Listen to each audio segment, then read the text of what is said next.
राधा स्वामी दयाल की दया, राधा स्वामी सहाय, राधा स्वामी।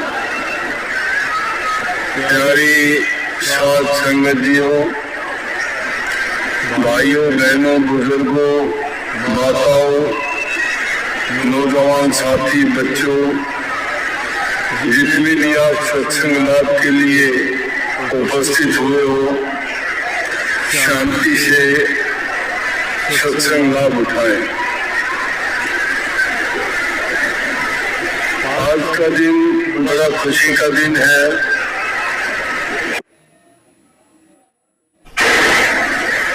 जन्माष्टमी का दिन। दस्तक में श्री राम के बाद मुख्य रूप से इतने महान अवतार श्री कृष्ण जी का जन्म जन्माष्टमी के नाम से जाना जाता है। आज के दिन उनके जन्म उत्सव मनाए जाते हैं, मिठाइयाँ बांटी जाती हैं, उनकी लीलाओं को याद किया जाता है। बच्चों को अच्छे अच्छे कपड़े पहना के जिस प्रकार की उनकी जीवन की लीलाएं उन्होंने बचपन से लेके अपने जीवन में बड़े से बड़े कार्य, राक्षसों का संहार, दुष्टों का नाश किया और प्यार का प्रचार किया, उन सब के उन कार्यों के अनुसार अलग अलग वेशभूषा बना के आज भी बच्चों को बताया जाता है कि श्री कृष्ण जी ने द्वापर में आके ऐसी लीलाएं की और आज अनेक नामों से उनकी पूजा की जाती है, उनको याद किया जाता है, उनको परमात्मा के तुल्य दर्जा दिया जाता है। तो ये हमारे लिए बहुत खुशी की बात है कि आज जो जन्म उत्सव भी मनाया जाता है, हम सत्संग उत्सव मना रहे हैं। हालांकि ऐसा कोई विचार था नहीं। कल बुआ बोली है, उसका हमने पहले सत्संग रख लिया था दादी के सत्संग में। बुआ बोली को बचाने के लिए ये दिन रखा गया, तो जब बात ये आ जाए कि चलो फिर भी बहुत अच्छा है, दोनों काम होंगे एक पंथ के पास। तो इस दिन की आप सबको बहुत बहुत मंगल कामनाएं, बहुत बहुत आशीर्वाद। और हमारे लिए तो सबसे बड़ा त्योहार सत्संग ही होता है। सत्संग का सबसे बड़ा मेला, सबसे बड़ा उत्सव और सबसे बड़ा त्योहार सत्संग है। हर प्रकार से सत्संग है, लेकिन सत्संग को आगू दर्जा नहीं मिल पाता है। और न मिलने का कारण क्या है कि संसारी पदार्थों में इंसान की रुचि बहुत ज्यादा हो गई है, क्योंकि संसार की जितनी भी चीजें हैं, पदार्थ हैं, उनको पाकर हम सोचते हैं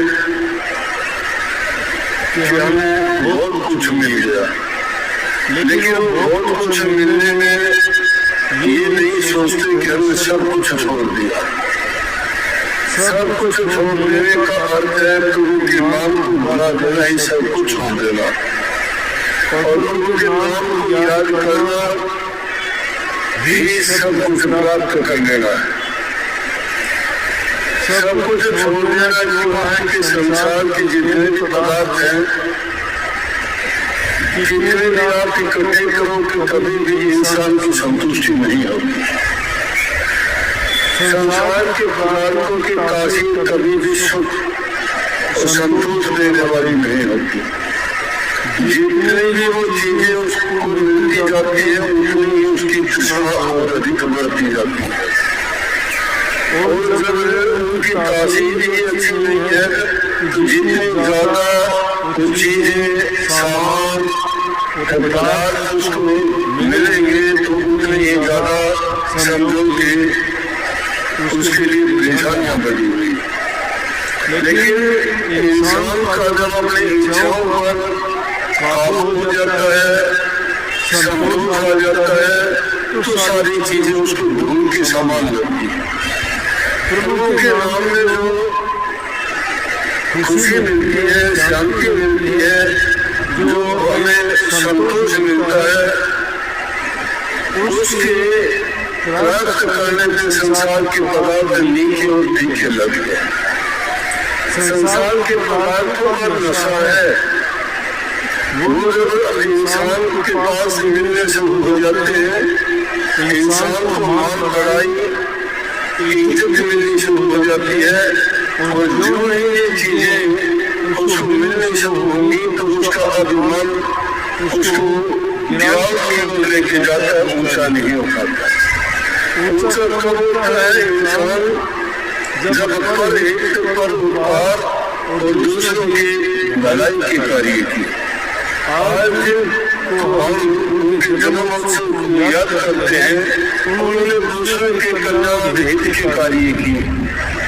जितने भी अवतारी पुरुष संसार में आए उन्होंने समाज के कल्याण के, समाज हित के, दुखियों गरीबों के जीवन को सुधार और कल्याण की बातें बता के उनको सही रास्ते पे डाला। लेकिन जब उन चीजों का प्रचार और प्रसार कब हुआ, इंसान की रुचि संसार के पदार्थों की ओर बढ़नी शुरू हुई, तो प्रभु की ओर से वो होते चले गए। उनकी तरफ उनका ध्यान नहीं रहा।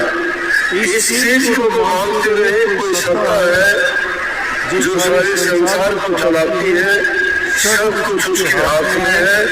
इंसान के हाथ में कुछ न होते हुए भी इंसान सब कुछ बन बैठता है, और सब कुछ बनने के बाद उसकी गिरावट होती है कि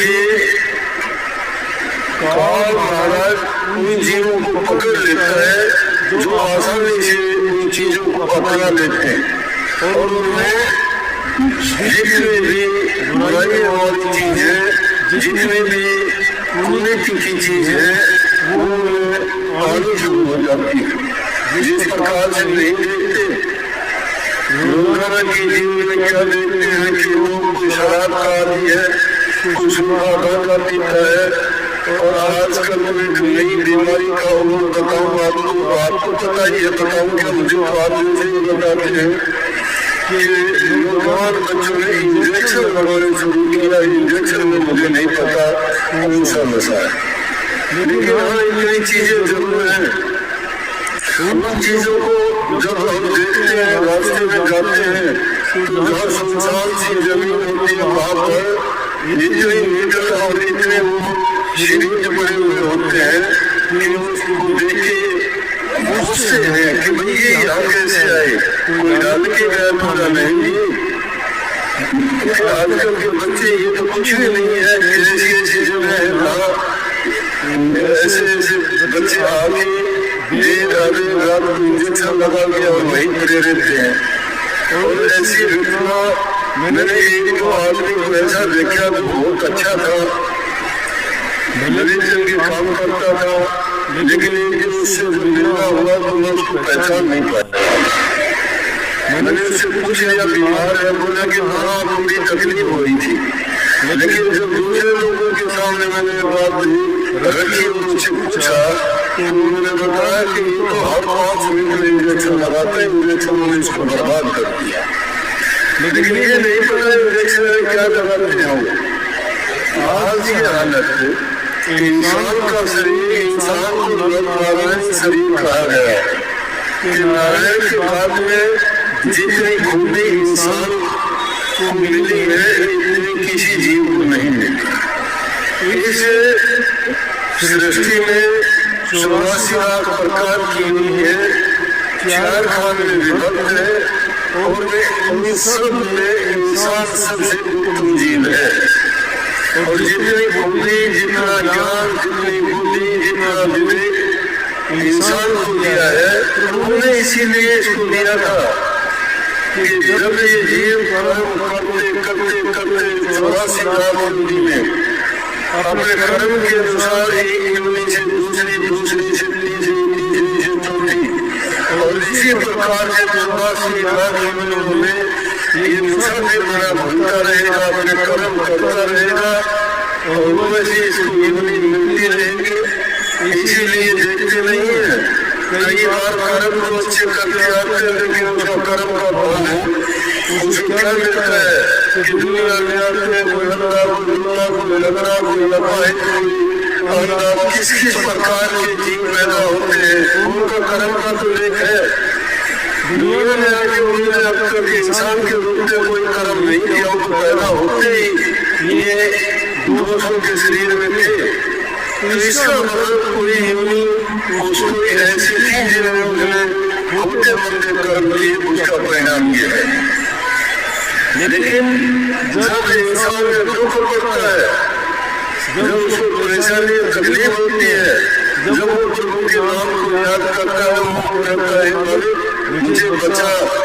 जब याद आती है, उसी याद को अगर वो अच्छे समय में स्वस्थ होते हुए सब कुछ उसके पास है, जब याद करे तो उसको कितना उसका लाभ मिलेगा। लेकिन भूल जाते हैं हम अपने मन से जो सोच करते हैं, अपनी बुद्धि का जितना दायरा है उसमें लेकिन कहते हैं कि किसी ने देखा कि आगे क्या होगा क्या नहीं होगा, किसी का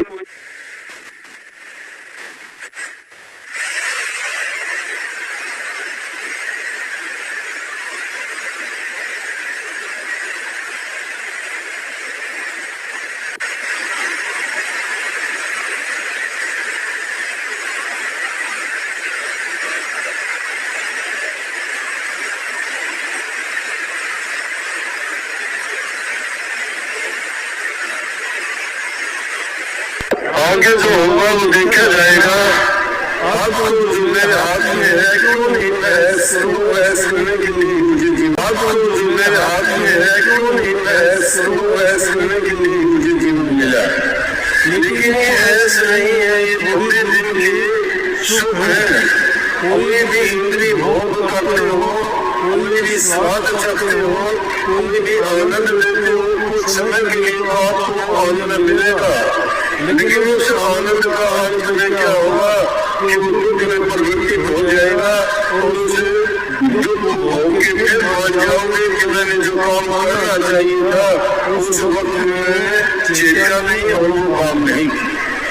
ये महापुरुष में प्रभु के संदेश को लेके इस दुनिया में वो आते हैं और इसीलिए भोले जीवों को, भटके हुए जीवों को जो रास्ता भूल जाते हैं वो रास्ता दिखाते हैं, सत्य से अवगत करवाते हैं। उनमें जो बड़ी हुई बुराइयां हैं या जो बुरी आदतें हैं उनका निवारण करते हैं, उन बुरी आदतों को छुपा के और प्रभु के नाम का गुणगान करवाते हैं, उनका नाम महत्व समझाते हैं कि प्रभु के नाम में हमें क्या मिलेगा, प्रभु के नाम से हमें वो चीज प्राप्त होगी जो देवी देवताओं को भी प्राप्त नहीं होती है। कोई भी जीव ये नहीं चाहता कि उसे दुख हो, न कोई शरीर का दुख आता है, न मन का दुख आता है और न ही आध्यात्मिक या आध्यात्मिक कोई दुख आता है। लेकिन फिर भी उसको दुख क्यों मिल जाते हैं कि उसके शिव के ऊपर कर्ज है। ये जो कर्म करते हैं हम, वो उसका कर्म का कर्जा, उसके साथ ही कर्म बंदी संसार है। जो इंसान जैसा कर्म करके आता है उसको वैसा फल मिलेगा। अब इसमें परमात्मा का दोष नहीं है। हम कभी कभी ज्यादा दुखी होते हैं, कई ऐसी घटनाओं को देखते हैं क्यों वो देख के कह उठते हैं कि भाई परमात्मा ने अच्छा नहीं किया, लेकिन ये भी कहते हैं कि परमात्मा के आगे किसी का जोर नहीं चलता। परमात्मा न किसी का बुरा करता है, न किसी को अच्छा करने के लिए कहता है। परमात्मा तो स्वयं में एक दृष्टा है, जो जैसा कर्म करता है उसका उसका कर्म भुगतवा देता है। अच्छा करने वाले को अच्छा, बुरा करने वाले को बुरा परिणाम मिलता है। तो इसलिए उन बुराइयों से हमें निकलना चाहिए। इस संसार में जो हमें ये पदार्थ भावनाई चीजें दिखाई देती है ना, ये इतनी अच्छी नहीं है। ये हमें जरूर आकर्षित करती है, लेकिन उनके पीछे भागने से जितना भागते जाते हैं उनको प्राप्त कर भी लेते हैं, तो भी उनसे हमें शांति नहीं मिलती है। जिस प्रकार से समुद्र का एक फूल होता है, पेड़ पे लगता है, देखने में बड़ा सुंदर दिखाई देता है। पक्षी उसको सोचते हैं कि इतना सुंदर फूल है तो इसके अंदर बड़ा रस होगा, आनंद होगा, क्यों नहीं इसको चखा जाए।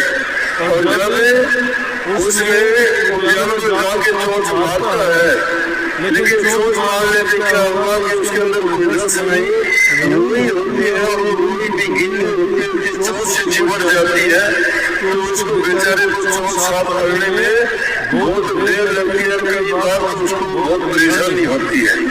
ये संसार इसी प्रकार से उस समुद्र के पेड़ की भांति है। उसको देख के हम सब भाई को जाते हैं, लेकिन ये उसको परिणाम क्या मिलता है, उसी प्रकार से मिलता है कि जिस प्रकार से पक्षी की। लेकिन संसार में सब प्रकार की चीजें हैं। ये नहीं जो जैसा करना चाहता है वैसा करो, आजादी भी है, सबको सब चीजें मिलेंगी। महापुरुषों ने फरमाया कि सकल पदार्थ है जगमाही कर्म ही नर पावत नहीं। सारी चीजें हैं इस दुनिया में। इंसान के जीवन की तीन चीजें मुख्य हैं कि वो धन से कार्य करता है, शरीर से सेवा करता है, और उसके प्राण जो है वो इन कामों के करने के लिए उसको शक्ति देते हैं। अब जवानी होती है तो हम नशे विषयों में बर्बाद कर देते हैं। और नशा तो क्या चीज है? पीना बुरा शराब का रस सुन लीजिए सब कोई, दाना से नादा कर दिया सब कोई। सारा का सारा धन का विनाश इन चीजों के जरिए खराब कर देते हैं। हमने ऐसे उदाहरण देखे हैं कि मैं और किसी की बताऊं कि हमारे गांव में एक बहुत बड़ा लैंडलॉर्ड था, बहुत जमीन थी उसकी, और उसने ये गंदी आदत उसने शराब पीने की होगी, काम कभी किया नहीं, और उसको जमीन को बेचना शुरू कर दिया। धीरे धीरे करके उसने पूरी जमीन को बेच दिया शराब के लिए, और वो जिंदगी से पूरी नहीं हुई। आखिर में उसको मजदूरी करनी पड़ी। जो लोग किसी को काम देने लायक था वो किसी के लिए काम करता था, और थोड़ी सी शराब के लिए, गंदे पानी के लिए लोगों के पैर पकड़ता था, मुझे काम दे दो। और काम के लिए रोटी की जरूरत नहीं, थोड़ी शराब पिला दो। थोड़ी शराब पिला देने के लिए जीवन बर्बाद कर दिया, अपनी प्रॉपर्टी का विनाश कर दिया, अपनी संतान को बर्बाद कर दिया, अपनी सेहत को खराब कर दिया, लोगों के अंदर अपनी जो उसकी गुडविल थी वो उसने खत्म कर दी। हर इंसान के लिए ही है। तुम्हारा शरीर की बर्बादी उससे होती है, धन की बर्बादी उससे होती है, तुम्हारा परिवार की बर्बादी उससे होती है। संतान को तुम जो बनाना चाहते हो, लेकिन बनाओगे कहाँ से तुम्हें खुद का पता नहीं है। तुम शराब के नशे में और दूसरी चीजों का नशा करके पड़े रहते हो। संतान मनमर्जी के काम करती है, उनको पता है कि तुम्हें संभालने वाला नहीं है, वो रास्ते से भटक जाते हैं, तो कुसंगति में पड़ जाते हैं। और उस कुसंग में जाने के बाद वो फिर मुड़ते नहीं, या तो उनकी जिंदगी जेलों में कटती है, या लड़ाई झगड़ों में मरते हैं, या कहीं दुर्घटनाओं में उनकी खात्मा हो जाता है, उनका नाम लेने वाला कभी नहीं रहता।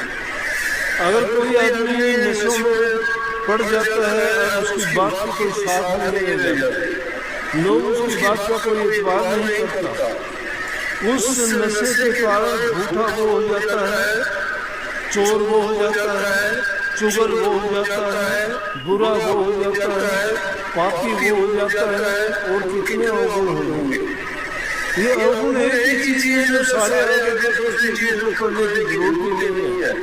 और उस एक ही चीज से बच जाओ तो आप इंसान के गुण है, और इंसान के गुण देवताओं से भी उत्तम है। इसीलिए देवता लोग ये कहते हैं कि हे प्रभु, हमें एक बार इंसान का चोला एक बार मिल जाए, क्योंकि भूमि भोग भूमि में है, कर्म भूमि में है। कर्म भूमि है तो इंसान का जीवन है।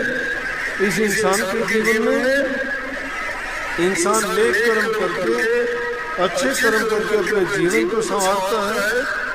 जो उसके सगे संबंधी रिश्ते नाते परिवार के जितने भी उसके बेटे बेटियां होती हैं, उनको अच्छी शिक्षा देके नेक इंसान बनाता है।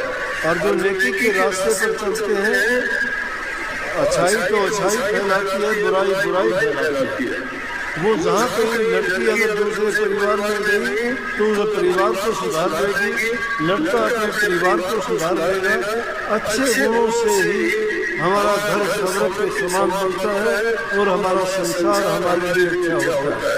और जिन लोगों ने अपने जीवन को इनसे बिगाड़ दिया, क्या परिवार बनने रखेगा उसके लिए, क्या उसके लिए घर परिवार, क्या उसके लिए रिश्ते नाते, कोई आदमी उसको नहीं लगाएगा। उसके पीछे सब उसको गालियाँ निकालेंगे, उसकी बात सुनेंगे कितना ही अच्छा, उनके अच्छा संग बैठने वाले का भी लोग इतबार करना छोड़ देंगे। उसी को तो बड़ी संगति कहते हैं। नारी संग जो बन गया, दरड़ गया मदपान, प्राण गए कुसंग में तीनों गए। नारी से जोबन किसी शिकारों के कीड़े बन के जीवन बर्बाद कर दिया, चरित्र नहीं रहा हमारा।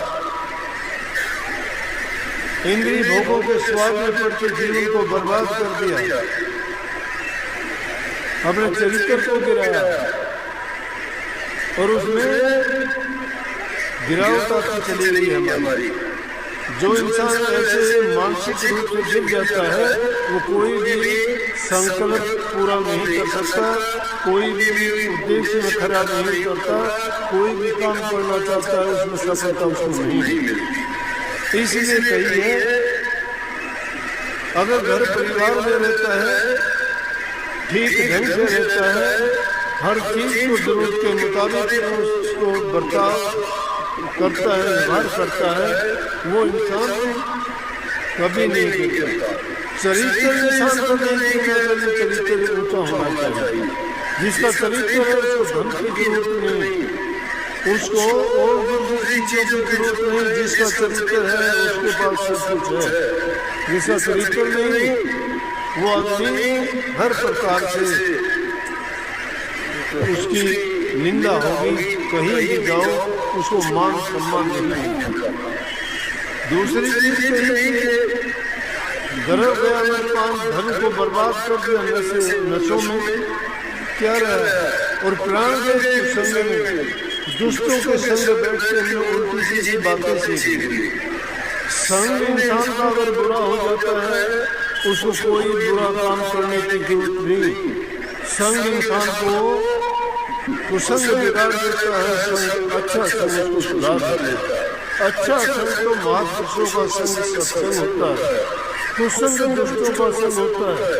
वो जुआ खेलना सिखाएंगे, ताश खेलना सिखाएंगे, चौपड़ खेलना सिखाएंगे, और उन खेलों में जो पड़ जाता है वो टाइम नहीं देखता, टाइम की कदर नहीं करता, समय पर कोई काम नहीं करता। काम जब होता है तो एक बाजी और लगा देता, बाजी बीच में छोड़ के नहीं जाता।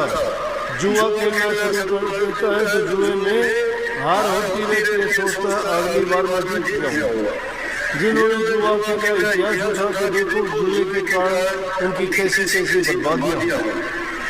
तो जब कहिए कि जुआ खेलना तो इस नामुराद खेल है, नामुराद इस खेल की जीत भले न हार, इसकी जीत भी अच्छी नहीं है, हार भी अच्छी नहीं है। जीते तो चस्का लगा, हारे ले उधार, जीतता है तो चस्का पड़ जाता है कि 1000 आएंगे, इस बार 2000 आएंगे, इस बार 5000 आएंगे। अब जुए का थोड़ा सा तरीका बदल गया है। अब ये बच्चे वो जुआ फोन में खेलते हैं और वो फोन में खेल के सब कुछ अपना बेच देते हैं, सब कुछ पता ही नहीं लगता कैसे चला गया। अरे पहले तो कभी सोचते थे महाभारत का ये जुआ, हम तो कहते थे कि पांडवों ने गलती की थी कि उन्होंने जुआ खेला और उसमें भी कितनी गलती कर दी थी। चलो सब कुछ दे दिया था, अपनी पत्नी को ही दांव पे लगा दिया। क्यों लगा दिया? जुआ है कि इसमें जीतता है तो आदमी को चस्का पड़ जाता है कि मैं और जीतूंगा, और हार जाता है तो उधार रहता है कि एक बार दे दे मेरे पिछले भी आ जाएंगे, आगे मेरे बच जाएंगे, लेकिन बचता कुछ नहीं है। इसलिए तीनों चीजें बर्बाद इस चीज से होती है।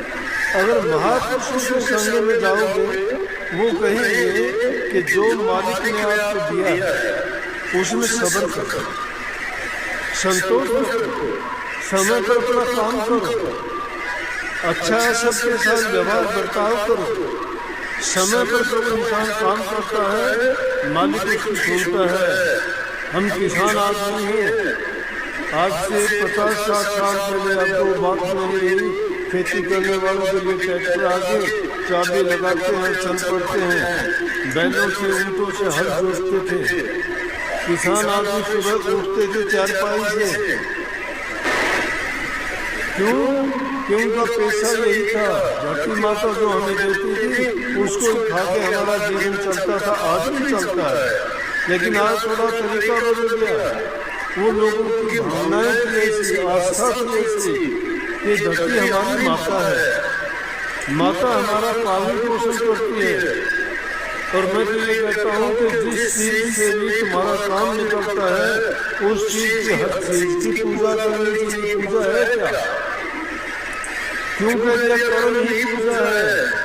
जो तुम कर्म करते हो वो एक पूजा मान के करते जाओ, तुम्हारे काम में कभी नहीं आएगी, तुम्हें मुनाफा ही मुनाफा देगा।